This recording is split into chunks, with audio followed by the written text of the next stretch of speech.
Namaste, everybody. Lisa Romano here, the Breakthrough Life Coach. And I wanted to create a video today that I think can help a lot of people understand why it is so difficult to love the self.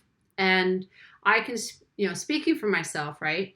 Because that's the way I deal with things. I have a problem, I figure out what the problem is, and then I try to figure out a solution. It doesn't make any sense to me to be in pain and not identify what the problem is, because if you don't identify what the problem is, you cannot come up with a solution. So on my healing path, waking up from depression, chronic fatigue, pulling my hair out of my head, suffering from eating disorders, migraine headaches, rashes all over my body, like I said, clinical depression, panic disorder, not loving myself, severe codependency. I mean, I was the queen of codependency, seriously. Waking up and realizing that I was a mess, I was so happy to know that there was a freaking name for what I felt, codependent. I'm codependent.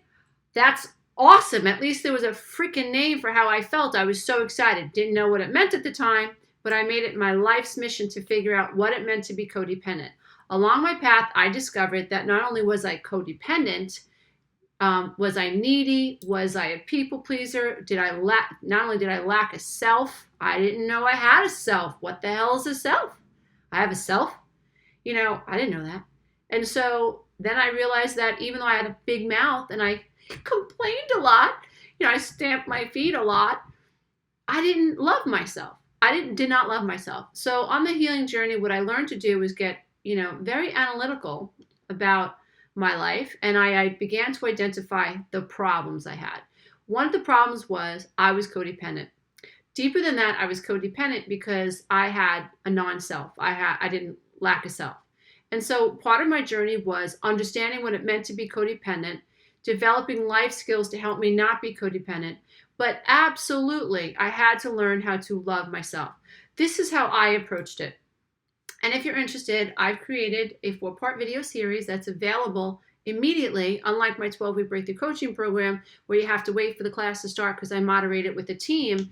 This next class is actually available immediately and has 4 downloadable self-hypnosis brainwave meditations that will help you learn how to love the self and identify what's the problem. Because, if I don't love myself, telling me to take a bath isn't really going to help me love myself, okay? It's not going to work. If I don't love myself, telling me to look in the mirror and tell myself that I am beautiful, it's not going to work because I don't love myself. I don't even know what the hell a self is. So it makes no sense to me. Doing affirmations, not going to work if I don't love myself, if I don't know what a self is. So I just wanted to share with you quickly how I learned to love myself. So what I started to do is I started to understand what the problem was. I wanted to understand what the self was. I didn't have an idea of what the self was. So I studied psychology, all the best known, most famous known psychologists, all their theories, blah, blah, blah, blah, blah. And a lot of them made sense. Some of them didn't make so much sense, whatever. But what I began to understand was that I am more than what I thought I was. And there was a time where I was just completely reactive. I thought that I was my emotions. Turns out, no, that's not true. Emotions are just indicators. Emotions help us figure out where the hell we are. Emotions help us identify what our boundaries are. Emotions help us to know when somebody violates something that is not in alignment with our true self. However, until we awaken to the true self, we're dealing with the psychological self, okay? And the psychological self has been affected by all the bullshit in our environments. Sorry, but that's just the way it is. What do I mean by that? So the psychological self is that aspect of us that has been affected by outside circumstances. Then on the other side of the coin, we have the divine self. The divine self is perfect. At our core, we are divinity. The moment the sperm and the egg came together, when 2 became 1, we were qualified. We were worthy, okay? What happens from there? Not our fault. But at that moment in time, we're worthy. We're enough. We're innocent. We didn't do anything wrong. We don't deserve to be abused. No, we don't. No, we don't. No, we don't. So we're born to people who may not be that highly functional, maybe below the veil, maybe narcissistic, alcoholics, abusive, codependent, not understanding they're supposed to be protecting us from what's happening. We don't know that. And so when we are children, we are born to these people, and our experiences, our id, our ego, super ego, which is comprised of the ideal self and the conscience, all of this gets affected by all of that. Okay? So who we develop in terms of our psychology, right? Very much, and yes, biology is a factor, and yes, chemistry is a factor, but most of us are suffering from the abuses that we've experienced in our childhoods that have affected the way we see the self or our understanding of the self. So what I hope you guys are, just bear with me. There's the psychological self, and then there's the inner self. There is the perfect divine self. We're all trying to get to the point where we can merge our psychological self with the divine self. The divine self is that aspect of us that understands and enfolds all other aspects of ourselves. So that means divine self, when we get into contact with divine self, we are at a point where we acknowledge the id in us and the ego and the superego. We acknowledge the inner critic. We acknowledge that our conscience has been subject to the norms and rules of other freaking people. If you don't have any choice, if your family is Roman Catholic or Muslim or whatever, or Seventh-day Adventist or Pentecostal or Baptist, you don't have a choice. You're born into this faith.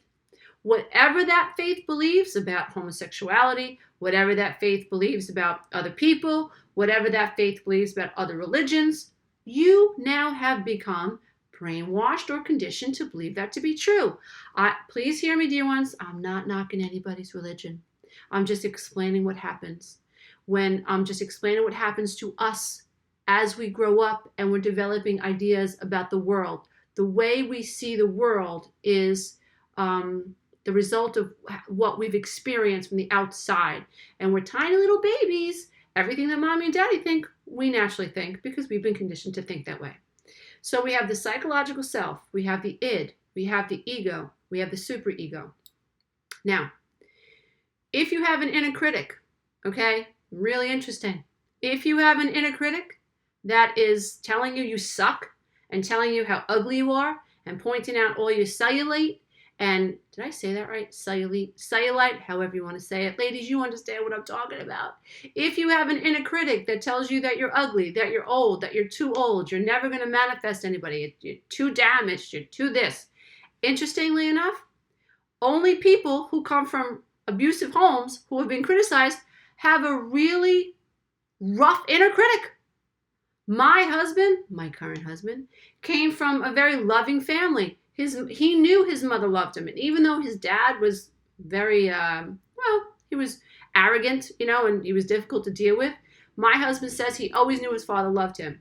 My husband does not have this horrendous self-sabotaging inner critic.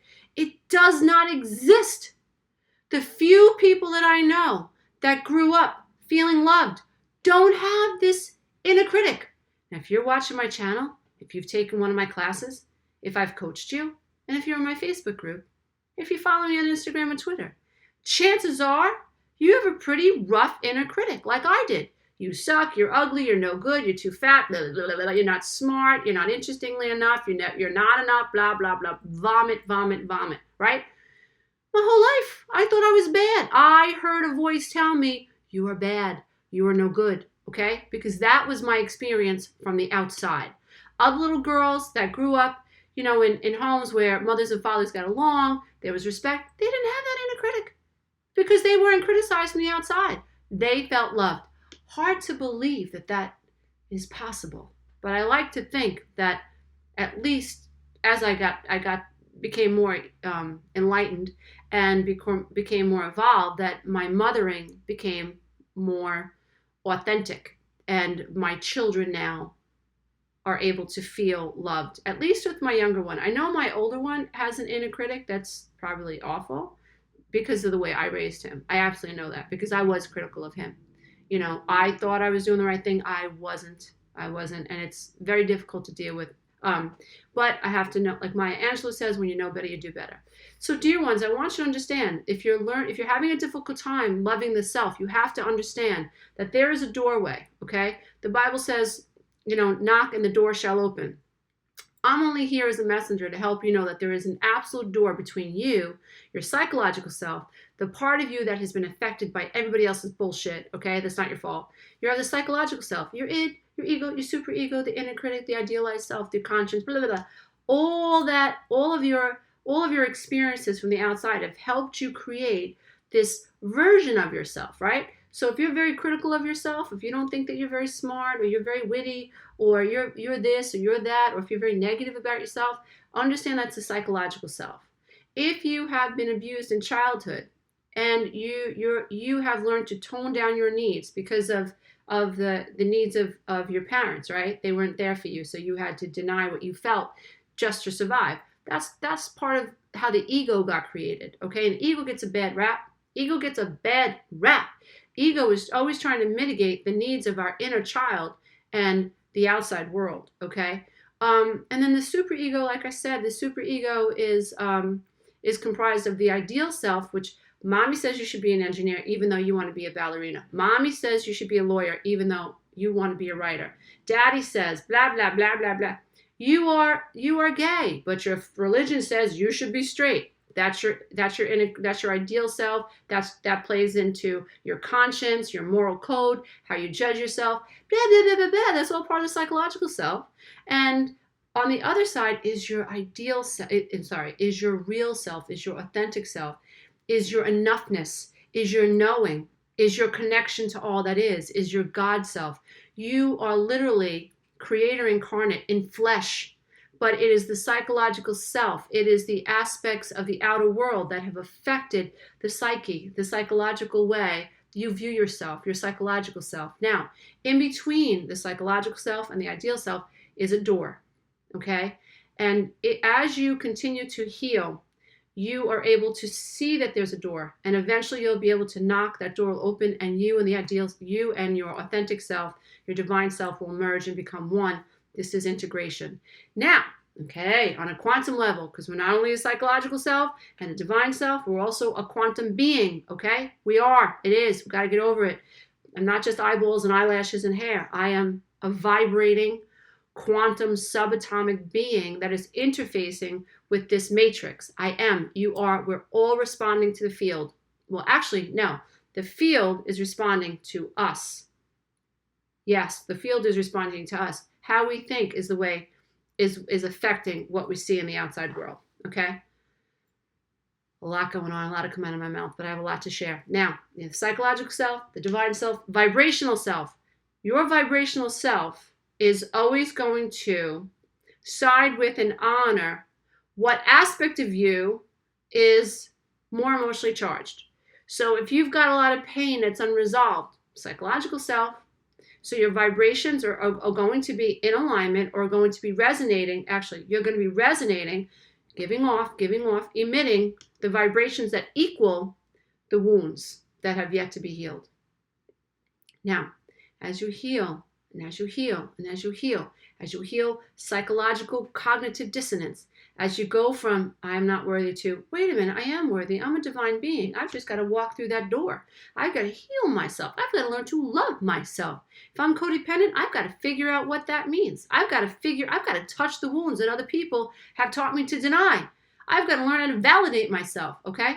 That's all part of it. That's the 12-week breakthrough coaching program, by the way. And the masterclass is all about the law of attraction. But it's important. What I want you guys to understand is that healing is possible, okay? And you know what? If you've been to a therapist or a psychiatrist or psychologist, just really ask yourself, how much time did they spend with you before they diagnosed you and patted you on your head and you walked out with medication? Just saying. We can heal. We are magnificent creatures. We have tremendous brains. We have an amazing ability to understand the self. But we need people who understand the self to help us understand ourselves so that we can come into alignment, so we can love ourselves, so we can become the God selves we were born to be, so we can become the creators that we're born to be, so we can tap into the light that we are and share that light with others. What I'm hoping that you take away from this video is this idea that you are enough, but your psychological self may be so battered and so abused that you just don't know that. So, dear ones, know that you are enough. Know that you are more than your psychological self. There is a divine self just waiting for you to knock on that door, and the door will open. I promise you, one day it will happen. And in the middle, what's happening is, just so you know, the quantum you is responding to whatever vibrations you're emitting that are the strongest. So hopefully one day, and my prayer for you is that you will get to a point where your divine self is it. You are in alignment. You are vibrating with love. You know that you are love. And the past is the past. And your vibrational self is now in alignment with your divine, beautiful, authentic self. And you can start manifesting amazing things. And you can start attracting the life that you always deserved and should desire, because you are enough. Namaste, dear ones. Once again, I just want you guys to know, if you're interested in a 4-part video series that's available for immediate use, check out the link below. The meditations in the program are downloadable. You can listen to them on loop all night long if you wish. The PDFs are downloadable and they're printer friendly, and they came out beautiful, if I do say so myself. Join me on Facebook, Twitter, and Instagram. See you soon. I bow to the love that is absolutely in you. Bye for now.